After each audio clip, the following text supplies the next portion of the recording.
Hey guys, happy Friday. Welcome to Facebook Friday. My name is Erik Hammond of the Orange Stack, and thanks for being here every single week as we uncover how to grow your business, how to deal with more with technology, and just really how to live in the world that we live in today. It is a mobile world. It is 2019. Maybe it's 2020 when you watch this show. I don't know. It depends on the replays and when you guys are watching this, but thanks for being here. And if you're watching this live, thanks for being here every single week as we do this show live from our studio in front of the green screen. Guys, it is episode number 99. So cool that we've gotten to this point. I'm so excited for next week as we get to episode 100. So today we're talking about the mobile device, this little puck thing that every one of us has in our pocket every single day that can control our life. So let's talk about the mobile device and what it can do in our lives and the reach and influence that it has. Let's go get into the show.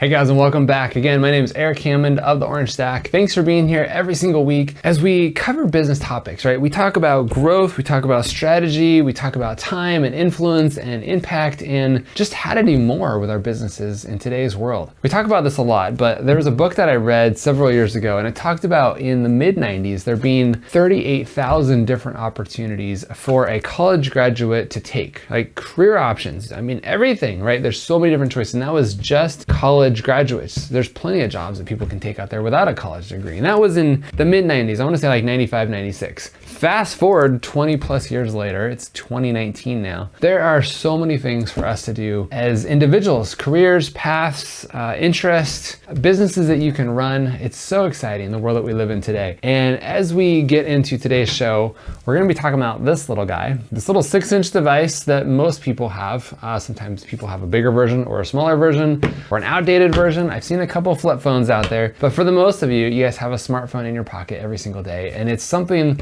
that is always within hand's reach away, right? Like it feels awkward to walk away from this thing, to leave it somewhere, to not sleep near it. It's just one of those things that has to be around us all day long, and it's, I think, controlling our world and what we live in. If you check out our Facebook and Instagram stories, usually before we start the show, about 30 minutes before, I kind of do a quick teaser on what we're going to talk about. And if you saw that, I talked about for the last 2 weeks, my wife and I had the opportunity to travel around Italy and London and just kind of be kid-free for a little while and go explore some parts of the world that we've never been before. And it was a lot of fun. But for a entrepreneur who's in their business every single day like I am, creating this type of content every single week, creating videos and just being on a technology or on a computer or on a laptop or something like that every single day and being interactive with my clients all the time, it's hard to take that step away for 2 weeks and just kind of like cut the cord or be away from it for a while. And I built up to that moment. I had the opportunity to just, get as much stuff done as I possibly could before I left. And then I decided, okay, today's the day. Like we left on a Tuesday, and I knew that we'd be on a plane for a while, that the internet wouldn't be that great, and that I just had to kind of take a step away and enjoy it. And I love that. It's nice to be able to go on vacation and just be able to turn over everything to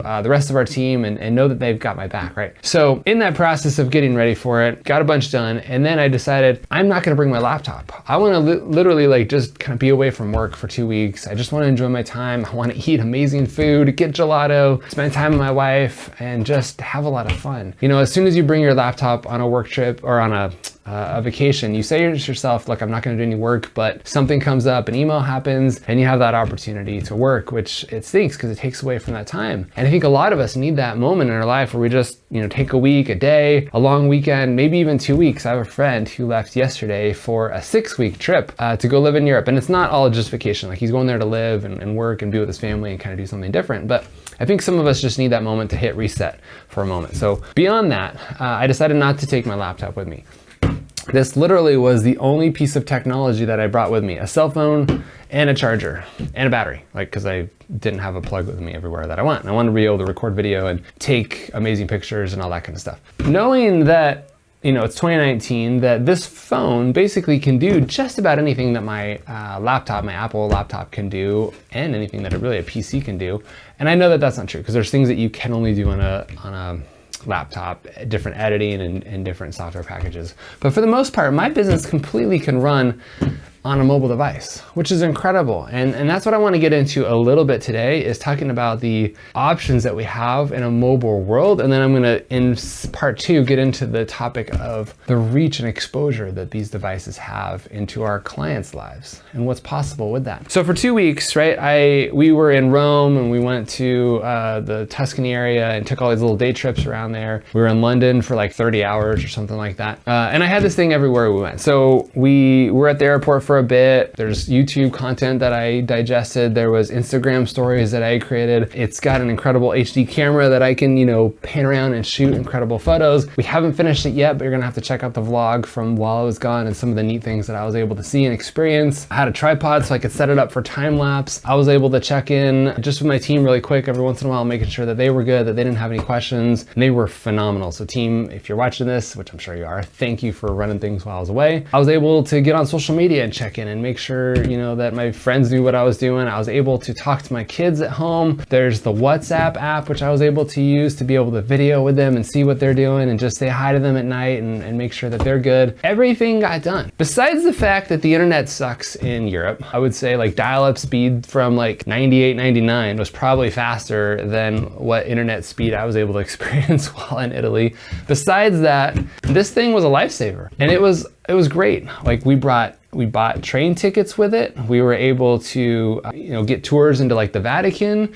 We were able to find gelato shops. We were able to Google like how to find the Colosseum. We were able to get to our rental car. It's amazing. Like we were talking about, my parents traveled, back in the 90s, and they still travel now, but like what travel was like back in the 90s with a map or a book or like no internet basically, right? And like what had to happen back then? Like you literally had to have like a map from AAA or something like that. You had to have one of those Rick Steves guides. You had to know what you're talking about. Again, traveling to these other countries that don't speak English, you either had to know how to communicate with them in their language or figure out how to translate. I mean, most people spoke English over there, so that was helpful.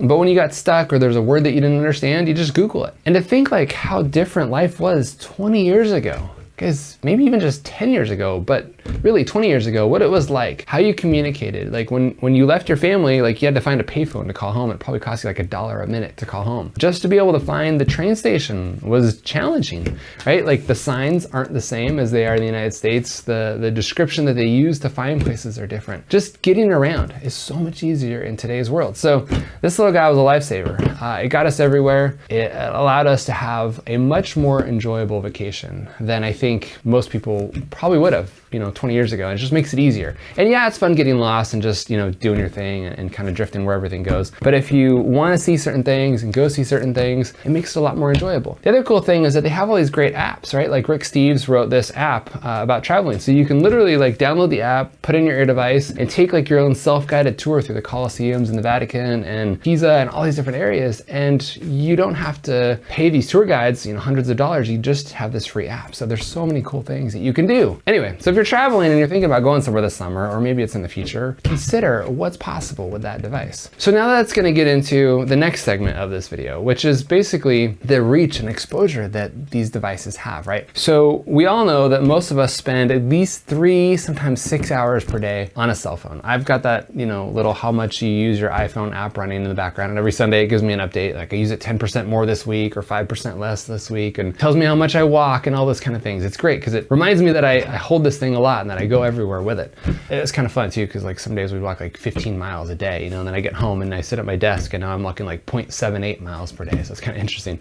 But the point is that while you have this device within an arm's length of you at all times, you're always holding it, you're always checking in. I think one day I tracked how many times I pick up and unlock my device, and it was over 150 times. Like I live on this device, even though I use my laptop all the time. And between the two, technology is always at our fingertips all the time. We can always Google anything that we're looking for. We can always look up something. There's nothing that we don't need to know or have the ability to not know because of these devices. The other side of that is that we probably spend about, and this is a stat that I read last year, and I'm sure it's increased, but about 1 out of every 5 minutes that you're online, you spend on social media, which is interesting. So the rest of them could be on Google, it could be on email, it could be on other websites and things, but 1 out of 5, and it's probably more like 1 out of 4 right now, but 1 out of 5 is spent on social media. So this would include Facebook and YouTube and Instagram and Twitter and all those kind of things, right? The other minutes are spent in other places online. But if you're a business and you're trying to capture attention.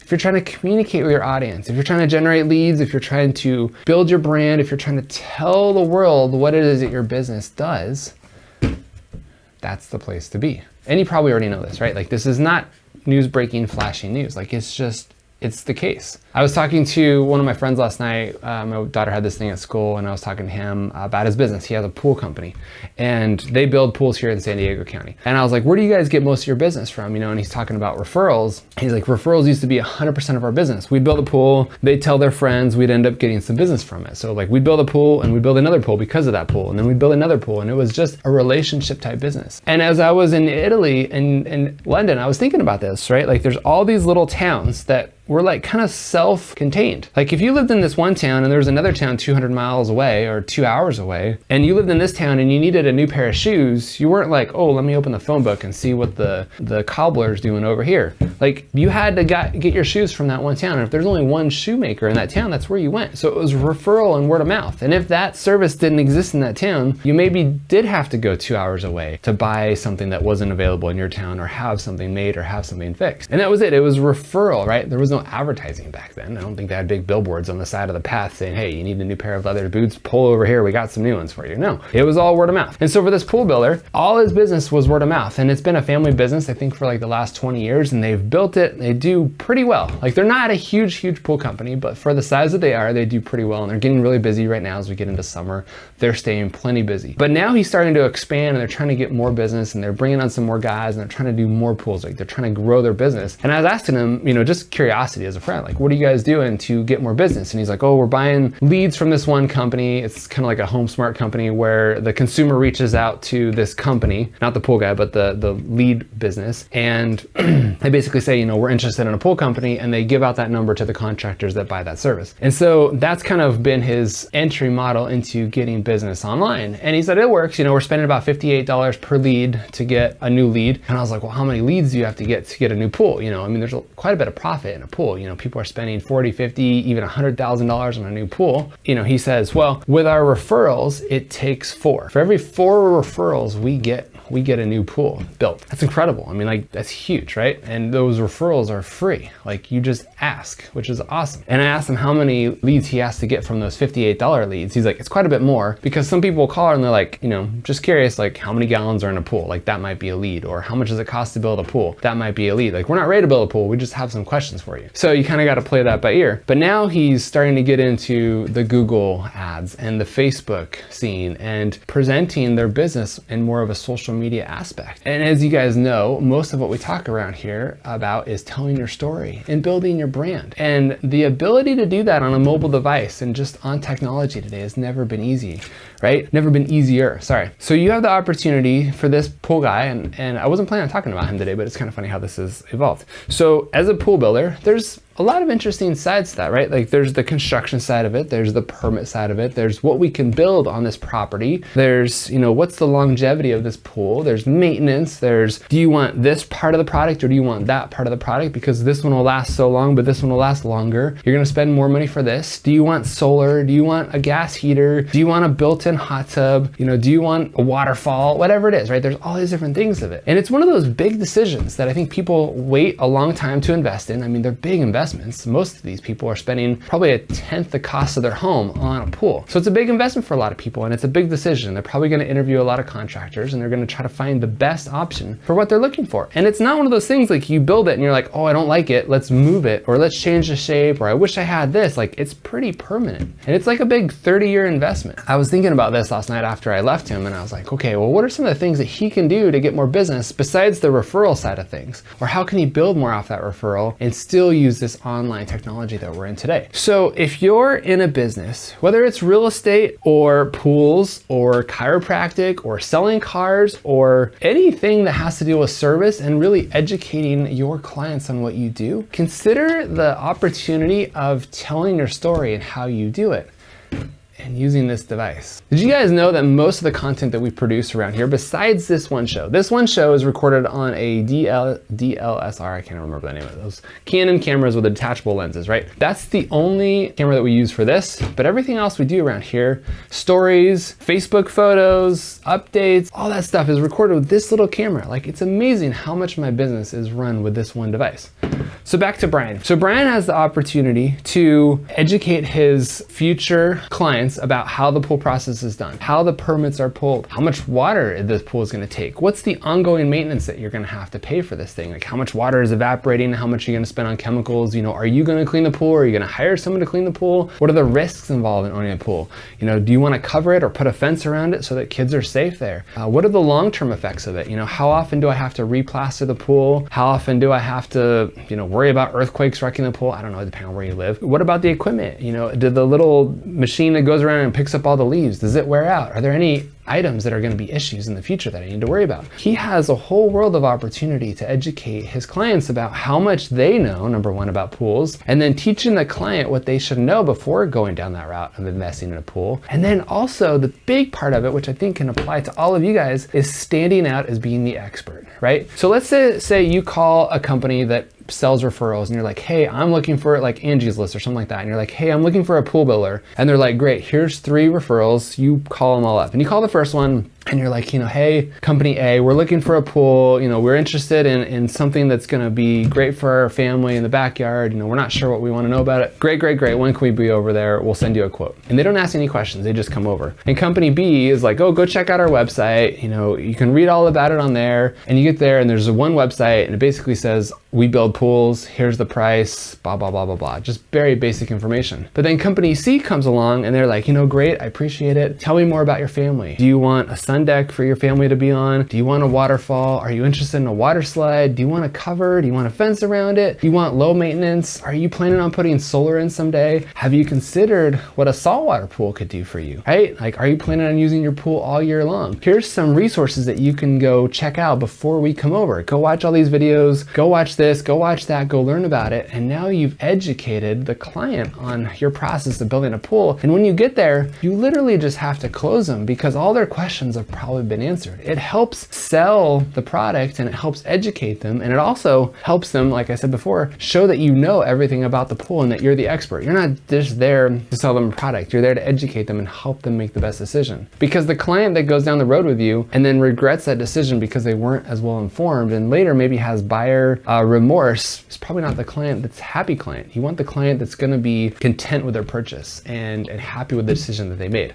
So again, how do you do all this?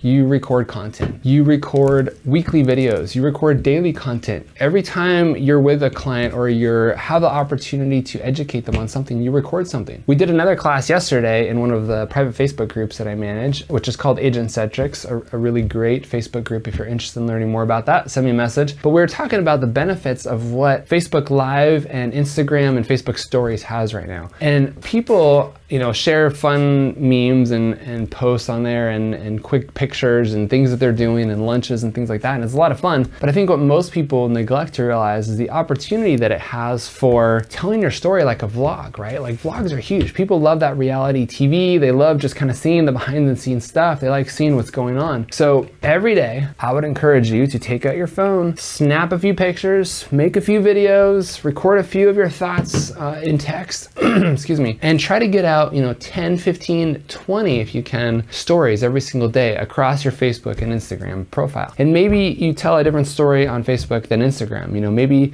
Instagram's more your personal and maybe Facebook's more your business, or you swap them depending on how you want to use it. But the point is that if you bring people through the day and you share what it is that you're doing in these environments, you're going to have the opportunity, again, to educate them, to teach them, to show them that you know what you know, and to bring them through the process of converting that client. So again, in a mobile device, you have the opportunity to reach these people, right? On average, people check their Facebook Facebook account 20 times a day, which means that if I create, let's just say if I create a story at 8 in the morning and I'm like, hey, here's my breakfast for the day, I'm showing up to the office and this is what I'm gonna do today, and that's my one post in the morning, and one of my viewers checks it at 9 o'clock, right? And they see, I'm like, oh, okay, Erik showed up, he's there, he's doing his thing, and then that one person who checked it at 9 checks it again at 10 and again at 11 and again at noon and so forth, and I don't make any more updates, like they forget about me and they go on to watch everybody else. But if I'm there and I keep updating them throughout the day and I'm like, hey, here's what I'm doing today, and here's this new pool that we were working on today, and here's how we put in all the plaster today, or here's how we put the coping on, or here's how we had to run the gas line, and by the way, if you have an older house before this, you might need this new electrical panel. Keep teaching them, keep showing them things. And I know I keep going on this pool tangent, but I think you guys can relate to what I'm talking about. Just keep sharing, keep educating, keep teaching people what it is that you're doing. Another great analogy that I have for this is Gary Vee talks a lot about this, and he says, this basically has become the remote control of our life, right? It controls everything that we do. It derives all of our, when he speaks in public situations, he says, raise your hand. How many of you watch TV at your own pace? Whether it's on a recorded device like a DVR, or it's on Netflix or Hulu or one of those things. Like, you're not watching it on live television where you have to watch the commercials. And every time, guaranteed, like 98% of the people raise their hands saying that they watch it on their terms, meaning that they have the ability to either miss commercials or fast forward the commercials that they want to.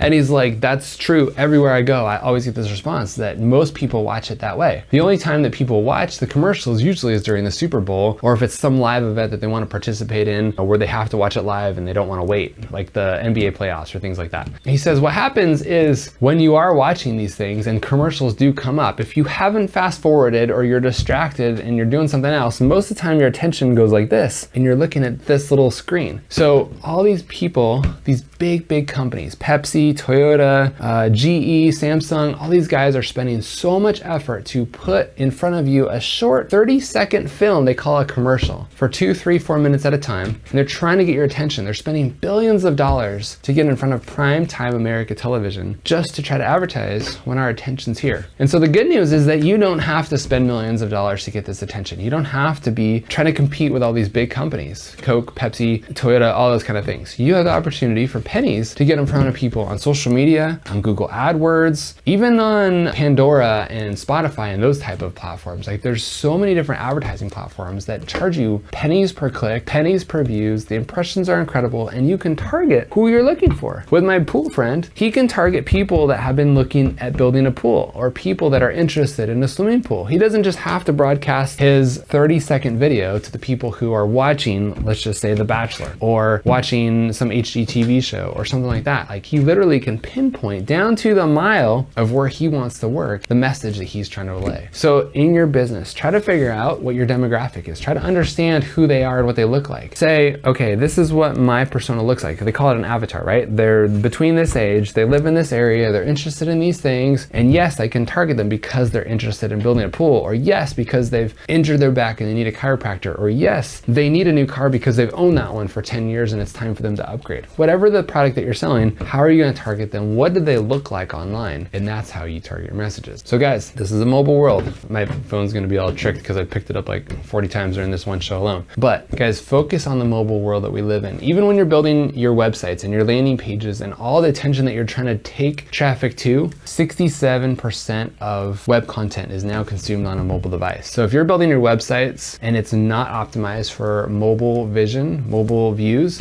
you're doing it wrong. Start with a mobile view and then build it for the normal desktop computer after that, knowing that most traffic is going to come from your mobile device. And if it's not optimized for a mobile device, it's just going to look weird. The pictures are going to be distorted, the font's going to be too big, the buttons are going to be in the wrong place. You need to build it for the mobile device, and then second, plan on the computer usage. This has been a good topic. I think that if you are still trying to figure out your 2019 plan, or you're already preparing for 2020, I know that we're starting to think about what to do in 2020. We're trying to figure out our new vision for 2020 and where we're going and what we're going to be offering. You need to consider how the mobile device fits into your category, how you're going to use it this year, or maybe next year, or maybe into the next 5 years, and how you're going to get more followers from it, share more of your content on it, tell more of your story on it, be in people's lives on a regular basis, right? Like, there's people that you follow on social media that you'll check every single day. Try to figure out how to be one of those people. Lots to think about. Maybe go back and watch this episode. You definitely need to share this episode with somebody who has not seen our show before. As we get into episode 100 next week, I'm super excited for that. Share this with somebody who you think could benefit from the content that we share. Guys, we are here to help you as the small business owner grow, to help build your brand, to help develop new tactics, to help tell your story, to help get your message out there so that you can convert more clients, that you can be the expert in your field and everything that you know, and you can take that business away from the competitors who are just being lazy right now. The opportunity is here right now. There's never been a better opportunity to take advantage of this mobile world that we live in. So guys, thanks for being here. Thanks for checking out the show. As always, come back next Friday, 10 a.m. Pacific, and join us live for the broadcast. We'll see you then. Have a great week. Enjoy your weekend. Bye guys.